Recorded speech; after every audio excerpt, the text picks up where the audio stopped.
ორდღიანი გადაუღებელი თოვის შედეგად შიდა ქართლში რეგიონის მუნიციპალიტეტებს შორის ყველაზე უხვინალექი ხაშურის მუნიციპალიტეტია. რეგიონში სახელმწიფო რწმუნებულის ლევან ხარაბაძის თქმით, შედარებით პრობლემური ზონები სწორედ ხაშურის მუნიციპალიტეტის მაღალი ზონის დასახლებული პუნქტების მიმართულებითაა.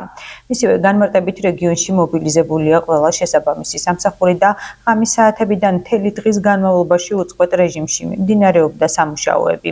გზის გაწმენდითი სამუშაოები მიმდინარეობდა შიდა ქართლის სხვა მუნიციპალიტეტებშიც.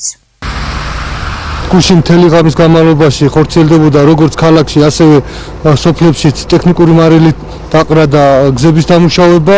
საჭიროებიდან გამომდინარე ხდება სოფლებთან მისასვლელი გზების გაწმენდით სამუშაოები, ასევე ქალაქ გორში მოძრაობს ადგილობრივი ტრანსპორტი, არ შეჩერებულა ტრანსპორტის მოძრაობა ამ 3 დღის განმავლობაში. ასევე ელექტროენერგია, გაზი მიეწოდება ყველა სოფელს. ამ ეტაპისთვის არც ერთი სოფელი არ არის ჩაკეტილი, რომ არ იყოს მისასვლელი გზა გაწმენდილი ან კომუნიკაცია არ ხერხდებოდეს. 4 დღიანი უამინდობიდან გამომდინარე კეთილმოწყობის სააგენტო ინტენსიურად მუშაობს დღისა და ღამის საათებში.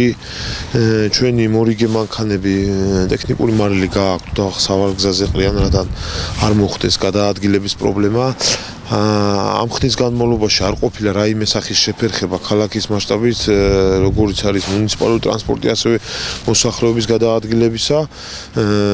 სააგენტო მზად არის ამინდის გაუარესების შემთხვევაში იგივე ინტენსივობით გააგრძელოს მუშაობა, ვართ ყველანაირად მზად იმისთვის, რომ არ შევქმნათ არც ტრანსპორტის და არც მოსახლეობის გადაადგილების პრობლემა. იწმინდება გავწმინდოთ ქალაქი, მოვაწესრიგოთ.